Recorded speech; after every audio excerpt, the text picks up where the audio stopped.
आणि ब्रेकनंतर पाहूयात राष्ट्रवादी काँग्रेसचे अध्यक्ष शरद पवारांच्या मुंबईतील निवासस्थानी महाविकास आघाडीच्या नेत्यांची बैठक संपन्न झाली। बाळासाहेब थोरात, अशोक चव्हाण, अनिल परब, अनिल देसाई या बैठकीला उपस्थित होते। शिवसेना, काँग्रेस आणि राष्ट्रवादी नेत्यांच्या भेटीत राज्याच्या सध्याच्या राजकीय घडामोडींवर चर्चा झाली। तासभर या नेत्यांमध्ये बैठक सुरू होती।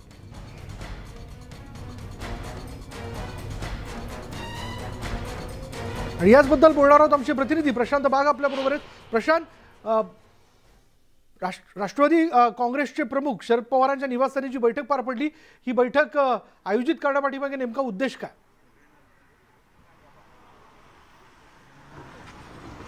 आताची जी परिस्थिती आहे विशाल, त्या परिस्थितीला सामना कसा करायचा या आधारावर महाविकास आघाडीचे सगळेच नेते आता सगळ्या स्तरावर चर्चा करत आहेत, बैठका घेत आहेत। म्हणजे ज्या पद्धतीने आपल्याला माहिती आहे की नरहरी झिरवाळ हे उपसभापती आहेत, राष्ट्रवादीचे आहेत। कायदा काय म्हणतो, आणखीन कायद्याचा खल काय करू शकतो, तांत्रिक मुद्द्यांवर कशा प्रकारे या शिंदे नवीन गटाला नामोहरम करायचं याची रणनीती आखली जाते।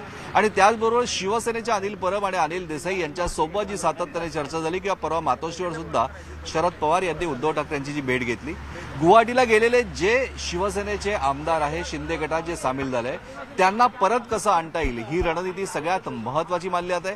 कारण जोपर्यंत शिंदे गटामध्ये सगळ्यात मोठं संख्याबळ आत्ता जरी दिसून येत असलं तर ते संख्याबळ जर का तोडण्यात यश मिळालं तर मग या सरकारला मोठा दिलासा मिळू शकतो। अशा प्रकारची एकंदरीत रणनीती या बैठकीत आखण्यात आली। आपल्याला माहिती आहे की एकाच वेळेस म्हणजे की कायदा, कोर्ट, आता याची लढाई जी आहे ती आपल्याला निश्चितपणे स्पष्ट आहे की आता राज्यपाल भगतसिंग कोश्यारी यांनाही डिस्चार्ज मिळालाय, तेही राजभवनावर येत आहे। सगळ्यात शेवटी सगळे सूत्र जे आहे ते राजभवन आणि कोर्ट याच ठिकाणी जाणार आहे। पण विधिमंडळात सुरू असलेला कायदा काय म्हणतो, त्याचबरोबर राजभवनमध्ये काय हालचाली घडू शकतात आणि कोर्टामध्ये कशा प्रकारे दावा दाखल करण्यासाठी वेगवेगळे नेते, राजकीय पक्ष जाऊ शकतात, या सगळ्या आधारावर आधारित रणनीती महाविकास आघाडीचे सगळे प्रमुख नेते एकत्रित बसताय, चर्चा करताय। आत्ताही सिल्वर ओकवर प्रवीण आपण दाखवूया, आत्ताही सिल्वर ओकवर बंदोबस्त तसाच पोलिसांचा कायम आहे आणि आतमध्ये सुद्धा प्रफुल्ल पटेल आता गेलेले आहेत।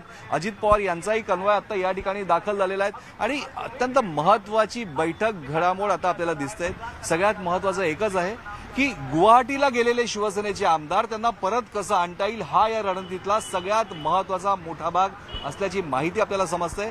जे संख्याबळ 37 पेक्षा जास्त म्हणजे 2/3 पेक्षा जास्त संख्याबळ एकनाथ शिंदे यांच्या गटाकडे आहे, ते संख्याबळ तोडण्याची आक्रमक रणनीती, ते आमदार जितके आहेत त्यांच्या कुटुंबियांना संपर्क, त्या आमदारांना संपर्क, आता एकमेकांशी संवाद सुरू झालाय, त्या आधारावर त्यांना परत कसं आणता येईल हा सगळ्यात मोठा प्रयत्न या सगळ्या बैठकांच्या सत्रातनं दिसतोय। पण महाविकास आघाडीच्या नेत्यांसोबत बैठक झाली त्यावेळेस ते नेते कोणती प्रतिक्रिया न देता गेले, पण अनिल परब यांनी हातात असलेल्या रुमालाने आपल्याला स्वतःचं तोंड सुद्धा झाकायचा प्रयत्न केला। हे एकंदरीत दिसणारं चित्र जे होतं ते वेगळंच होतं।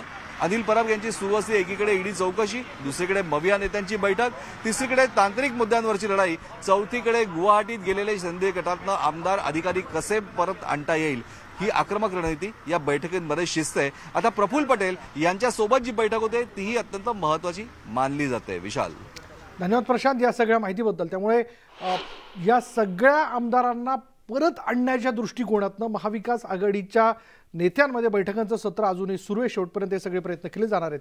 पण दुसरीकडे सावंतवाडीचे आमदार दीपक केसरकर शिंदे गटात गेल्यानं मतदारसंघातील सेना कार्यकर्त्यांमध्ये नाराजीचा सूर उमटू लागलाय। सेनेचे नेते पारकर यांनी मतदारसंघात कार्यकर्त्यांच्या गाठीभेटी घेत सेनेला बळ देण्याचा प्रयत्न केलाय। केसरकरांनी अशा प्रकारे शिवसेनेतून बंडखोरी करायला नको होती असं मत त्यांनी व्यक्त केलं।